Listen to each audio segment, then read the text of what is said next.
Question ఏంటంటే ఏం మాట్లాడుకున్నారు అంతసేపు, ఏం ప్లాన్ చేసుకున్నారు అని. అసెంబ్లీలో మాట్లాడిన బయటకు చెప్పకూడదమ్మా. అంటే ఏమైనా హింట్ ఏమైనా ఇస్తారా? నో ఏం లేదమ్మా. ఎప్పుడైనా సార్ కన్సర్న్ ఎలా ఉంటుందంటే, ఉమెన్ కన్సర్న్ నిజంగా నేను పవన్ కళ్యాణ్ గారు అంటే యాజ్ ఎ హీరోగా నాకు చాలా ఇష్టం, చాలా అభిమానం. నాకు విజిల్ రాదు, కానీ ఆయన first show movie first show చూసేటప్పుడు విజిల్ వేయాలని కూడా అనిపించేది నాకు, కానీ విజిల్ రాదు నాకు.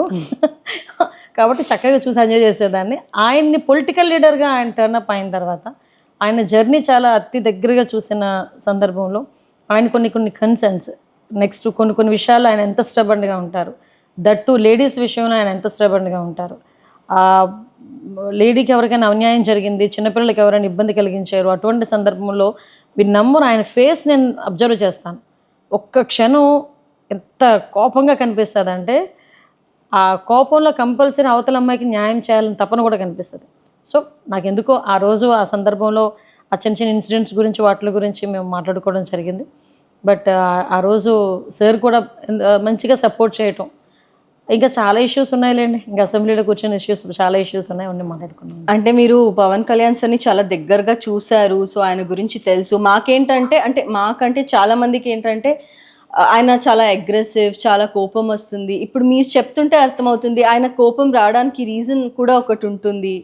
ఒక అమ్మాయికి ఏమైనా ప్రాబ్లం ఉంటే ఆయన దానికి రెస్పాండ్ అవుతారు అనేది. బట్ ఇది చాలా మందికి అర్థం కాదు. మా ఆన్ స్క్రీన్ మీద చూసే పవన్ కళ్యాణ్ గారు వేరు, ఆఫ్ స్క్రీన్లో చూసే పవన్ కళ్యాణ్ గారు వేరు. ఆన్ స్క్రీన్ మీద ఒక హీరో కింద ఆయన మనం ఎంత అభిమానిస్తామో, పొలిటికల్గా కూడా ఆయన్ని చూస్తే అభిమానించడమే కాదు, ఈ రోజుల్లో ఆరాధించే వాళ్ళు కూడా ఎంత కనిపిస్తున్నారు. ఎందుకంటే ఈరోజు చంద్రబాబు నాయుడు గారు, పవన్ కళ్యాణ్ గారు వాళ్ళిద్దరి కాంబినేషను ఈరోజు ఆంధ్రప్రదేశ్ రాష్ట్ర భవిష్యత్తు వాళ్ళిద్దరు మీద ఆధారపడి ఉందంటేనే ఒకసారి ఆలోచించవచ్చు. అది చాలా క్లియర్గా చంద్రబాబు నాయుడు గారు, పవన్ కళ్యాణ్ గారు, మోడీ గారు కలిసారు, ఒక కూటమి ఏర్పడిందంటే 164 సీట్లు ఇచ్చారు మెజారిటీ. వై నాట్ 175 అని విర్రవేగిన జగన్మోహన్ రెడ్డికి కేవలం 11 సీట్లు ఇచ్చారు. పైగా నేను అన్ని సంక్షేమ కార్యక్రమాలు ఇచ్చాను అని చెప్పి ప్రగల్భాలకు పలికిన జగన్మోహన్ రెడ్డిని కనీసం ప్రతిపక్ష హోదా కూడా లేకుండా ఇంట్లో కూర్చోబెట్టారు. అది ఈరోజు పబ్లిక్ తాలూకా పల్స్.